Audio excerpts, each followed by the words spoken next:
Today we'll be breaking down in depth the character of Ellie from The Last of Us Part 2.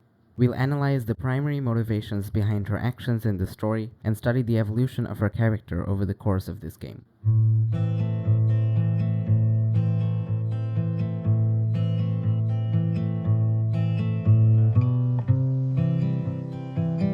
Joel's death was so lamentable to so many because it felt as though we should have got more of him, right? We, the players, waited 7 years to play as him again. It certainly felt like we deserved more time with him after all that. His story felt cut dreadfully short. But here's the thing. That's exactly how grief always feels. That's exactly how Ellie feels. You see, Ellie herself had been looking forward to making amends with Joel. After 4 years of a fractured relationship with him, she had finally managed to muster the compassion and understanding required to forgive him. The player is put in the same emotional state as Ellie, but from an observer's frame. We too wanted to return to the familiar Ellie-Joel dynamic that we had missed for many years, and Ellie herself yearned to re-establish it. Even if she wasn't ready to forgive him, she was certainly ready to go back to caring about him, and after their last conversation together, she had come tantalizingly close to it. The same way the player, regardless of whether or not they agreed with his moral decision at the end of Part 1, was ready to invest themselves once again into his character, and got a brief taste of what that would feel like in the intro sequence to the game. And then those hopes were snatched away from both Ellie and the player. Essentially, the player wants to return to Joel, Ellie wants to return to Joel.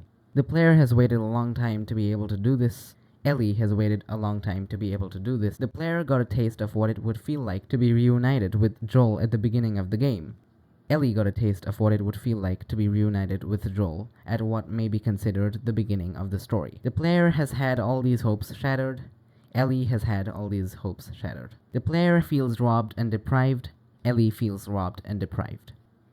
What we are looking forward to, however, isn't to mend our relationship with Joel, but to experience his role in a story, meaning that we don't feel any of these emotions through Ellie, but rather more directly.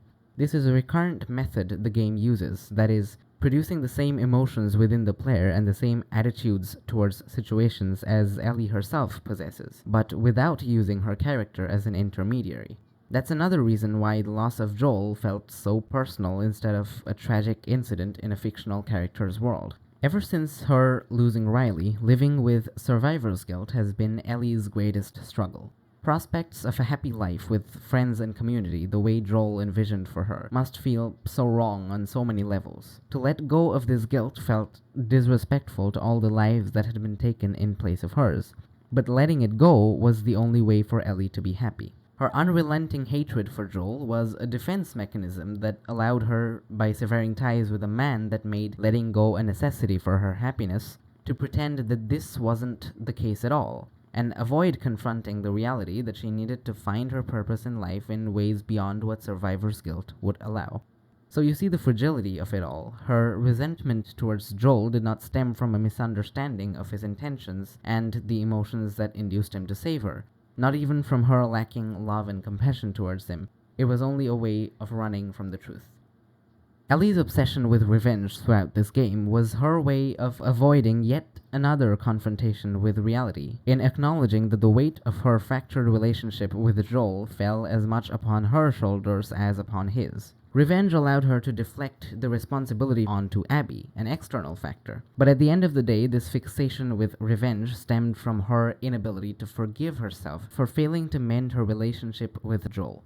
Forgiving herself involves coming to terms with what she did and moving on, telling herself that she had allowed herself to get wrapped up in petty conflicts based on subjects that were long past, instead of using her time with Joel to the fullest and trying to make him feel loved and accepted despite the mistakes he may have made. It involves telling herself all of this and telling herself that all of this was okay. Ellie couldn't possibly do any of that, because that would make it feel like all the deaths before Joel were all for nothing. When people lose loved ones, they often try to come to terms with it by gaining some meaning from it, some insight into their lives. And usually this insight involves learning to let go of the same petty grudges and grievances which Ellie had harbored for Joel, and instead caring for loved ones and spending as much time with them as possible. If Ellie had tried to learn something along these lines from her previous loss, as most people do, and then found herself failing to apply those same lessons to another loved one, she would feel as though all the death in her life thus far was for nothing, and that is the one thing survivor's guilt would not allow her to feel. It can't all be for nothing, as she herself said, and yet acknowledging that she had made the same mistake in her relationship with Joel as all her previous loss had taught her to avoid would make it indeed all for nothing. What is the common thread between everything Ellie tries to avoid in these stories?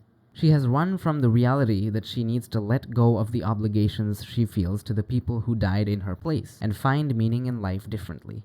She runs from the prospect of self-forgiveness as it involves acknowledging that she had made a human error in her dealings with Joel, which negated the lessons she had imbibed from all the loss in her life thus far. The common ground is a discrepancy between what she needs to do for the sake of her own happiness and what survivor's guilt will allow for her. These are the waters she needs to navigate to find peace within herself. This is the discrepancy she needs to overcome. The gameplay section that follows does an excellent job of showing how far people are willing to skew their moral compass to convince themselves of whatever they need to believe to escape an encounter with truth. Ellie is visibly shaken after torturing Nora. We, the players, are shaken every time she kills an NPC. That's the point behind assigning all of them with names and having them shriek in agony when shot, having the violence be so brutal. Some believe that it's the game trying to criticize the player for playing it, but such a criticism would only be effective if the player had more control over the violence. And giving the player that control would defeat the intention of showing Ellie on a downwards spiral ever since she embarked on a journey of revenge. Every kill is meant to distance us from her morally, and drive us to a state of understanding what she wants, caring about her as a character, and perhaps even supporting her motive, but also beginning to fear what her obsession might make her capable of, and most of all, feeling as though we are losing our grip on her actions even though we apparently seem to control them.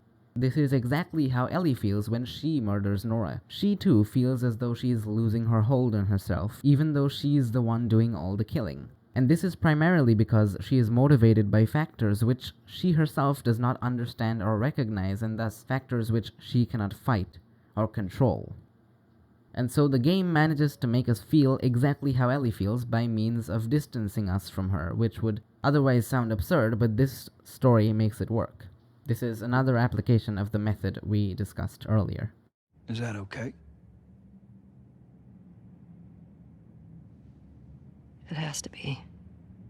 After killing Owen and Mel, when Ellie first decides to go back to Jackson, she is not letting go of her guilt, but embracing it. Through revenge, she was attempting to avoid telling herself what survivor's guilt wouldn't allow, but in this attempt, she was forgetting what her guilt had taught her before, to care for her loved ones when she had the chance. Realizing this, she decides to postpone her revenge to prioritize Dina's needs. This is not escaping her guilt, only reinforcing it, albeit in a positive and constructive manner. However, it was only a superficial fix for her desire for revenge, not addressing the root cause, but instead giving the root cause food to grow. Even though she was doing a good thing for herself and those around her, she was doing it for the wrong reasons. Having returned from Seattle, Ellie is finally willing to set her revenge to rest, but this once again is not due to her having let go of her guilt. It's because, well, once again, what did the episode with Riley teach her? To care for her loved ones while she still had the chance, and if she allowed herself to lose Dina, she would be forced to reckon with how apathetic she had been towards Dina's needs, and how neglectful she had been of their relationship all throughout her quest for revenge, despite that lesson, and that would destroy her all over again. However, make no mistake, she could not enjoy her idyllic life with Dina at the farmhouse. She suffered from imposter syndrome, and this is due to the same root sentiment that causes survivor's guilt, which is, I don't deserve any of this. All of it felt wrong somewhere. None of this was for her. The shift to the scene at the farmhouse felt as wrong, as bizarre, as wholly incongruous with the rest of Ellie's story to the players as it did to Ellie herself. And now, of course, she suffers from PTSD. She is unable to recover from Joel's death, so where else would she look for closure if not the one thing she had channeled her attentions into ever since he died? Ellie's decision to go back to kill Abby arose from pure desperation because she genuinely couldn't conceive any other way out. This also has a lot to do with the fascination the humans inevitably build around something that they've craved for a long time but never come within reach of. Ellie had in her mind built it up to be something so special, something so cathartic, that even when she's willing to give it up, she ends up resorting to what was once familiar and once coveted, in hoping against hope that maybe, just maybe, it would miraculously solve everything, even when nothing else seemed like it would help. And this hope arises from the irrational fascination that she had once built up around it. Why does Ellie let Abby go at the end? Well, when Ellie feels her revenge within her reach, that's when her obsession with that revenge, which had been present solely to distract her from her regret and self-loathing for being unable to forgive Joel, that's when her obsession felt like it had been realized. So that obsession no longer provided her a defense against these emotions, which now came flooding in. Struggling to cope with them, she once again grasps about for a way to prevent dealing with them. And now that she has no further revenge to pursue, no toxic obsession to rescue her, she is left with only a new perspective upon a moment she had once shared with Joel. From the moment of his death till the present, Ellie had viewed her last conversation with Joel as a lost opportunity, a chance to rekindle their relationship, a chance which Abby had stolen from her. But now that she is hunting for a thought that would help her confront her guilt and her remorse, this is when her perspective on this memory molds itself according to her needs. Suddenly, she is able to recontextualize it and view it instead as a lifeline, a consolation that made all her mistakes feel just a little bit more okay, as she had, after all, tried to forgive Joel and so was not as undeserving of her own forgiveness as she had once thought. That one spark of hope was all she needed to forgo her revenge, because she really had only turned to revenge seeing no other escape from her trauma. At this point, she just wanted all of this to end. She is exhausted, tired of treading the same grounds over and over again, just like the player. Once again, the player is put in her emotional and mental state without being put in her shoes. If she had not pursued her revenge and come close to accomplishing it, she would never have looked for this new viewpoint upon her last conversation with Joel, because revenge would remain her coping mechanism until she had exhausted the possibility and looked for some other way to deal with her grief. Considering that revenge may not be the answer would bring her one step closer to the truths that she had run from all throughout. Now she has found, through a new perspective, one memory she can cling to, one memory that gives her the strength she needs to fight everything she had struggled against all this while. And thus, the shot of Ellie sitting and weeping alone, having lost her mother's switchblade, having lost the 2 fingers that allowed her to play Joel's guitar, having thrown away all her connections and all her loved ones, is quite possibly the most hopeful shot in the game. Thank you for watching.